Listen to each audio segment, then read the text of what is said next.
What's up, everybody? It's your boy, KAWIKATANA. Today is a beautiful day out going riding. If you're not out riding, something's wrong with your life. Oh, it's so good.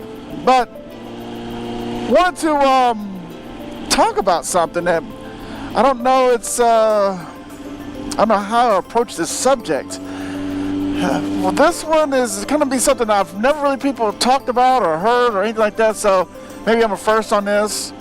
If I'm wrong, then okay, I'm wrong. But ooh, look at all this gravel here. Oh yeah, look at this gravel. Oh yeah, Skate City. Yep, that's what I love. I love this gravel.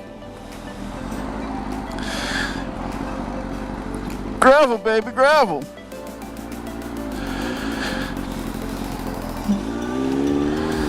All right, we can go.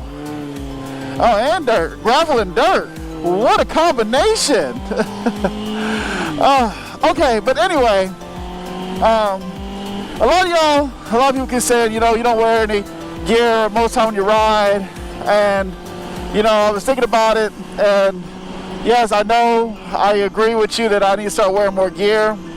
A lot of times if I go downtown, I'll have like my jacket on and stuff, but when I'm just tooting around, the city where I live at, I really don't feel like I need to wear. I'm careful as much as I can be, but you can never know what's gonna happen. So I end up buying a Alpine Stars, we call it one of those exoskeleton things where it's got I got shoulder pads, chest, back protection, all those things, and elbows.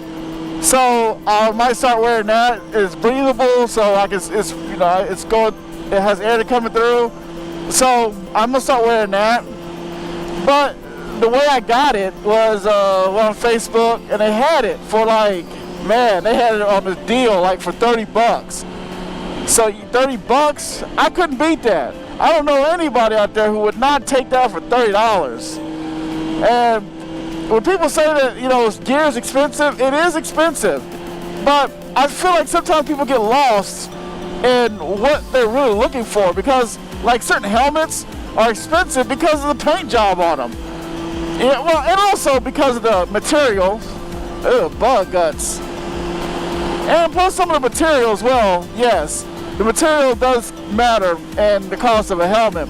But a lot of times I feel like with the painting and the artwork on the helmets kind of makes you pay more because of that reason.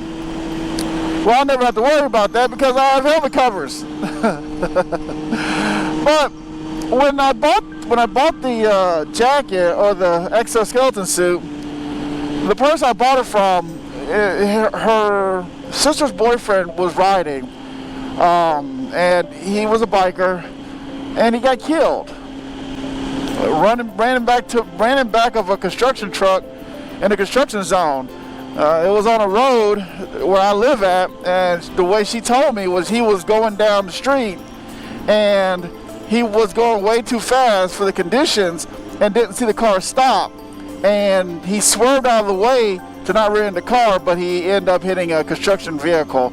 And you have to make sure that when you're riding, don't pay attention to the car in front of you. I tell people all the time, don't pay attention to the car in front of you. Pay attention to the car that's in front of that car, or the car in front of that car. Like right now, I am paying attention to the gold car in front of me. Not this Dodge Avenger right in front of me, the one before him, because I still pay attention to the car in front of me. Don't get me wrong, it's still there, it's still in my sight. But I just kind of make sure that when I'm looking at the car in front of it, so it will determine what situation that comes up that I need to do. So always make sure you pay attention to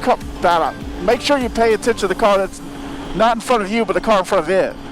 So I bought it, it was good condition, got the gloves to come with it, so I mean $30, guys, couldn't beat it. But the thing is that she was telling me that she was selling a lot of his gear, even the gear that he had on when he wrecked. Now, and I started to think, would you or should you buy gear from somebody who had gotten an accident and died or is in the hospital, or probably even if they have no injuries, but especially someone who died, would you still buy the equipment? Now, let me say this. No, I'm not saying if they get in a car accident, get in a bike accident, die, and their helmet is split open, or it's all scratched up, or the person's head's still attached to the helmet. I'm not saying that. I'm not saying those type of things. I'm saying, like, what if somebody was riding their bike, they went down, they died, but their helmet was fully intact and nothing happened to the helmet? Would you still buy it? Would you still buy it? Would you still buy the helmet, knowing that that person died in it? Would you buy the jacket? If, say, the jacket is a little bit scuffed up, but, you know, nothing wrong with it, still in good condition, still in good working order and stuff like that, would you still buy it? Would you still buy the jacket? Or if they had a jacket, a helmet, gloves, and they all got tore up, but his motorcycle shoes were, you know, good shape, didn't get no accident, you know, had no scrapes, no bumps, no scratches, or in perfect condition, would you still buy it, even though the person died in them? And I just started thinking about, you know, this guy, he didn't die in this exoskeleton suit, so it wasn't wearing it at the time. But it started to make me think, would you still buy the stuff that people have died in or got in an accident in? I know a lot of people who don't even buy bikes that went down. If a bike went down, they're like, oh, I don't want it, because they feel like that bike has bad juju on it because it went down. So, you know, everybody has their own superstitious thing. So I just want to know, to y'all, do y'all have that same superstition? Would you still buy a jacket or buy gear that someone went down in? Yeah, I haven't heard any people ask that kind of question. And it's a very good question to ask, I believe. Very good question. Let me get over here. And let me get over one more time. Got to run to Home Depot. Get some stuff. Yes.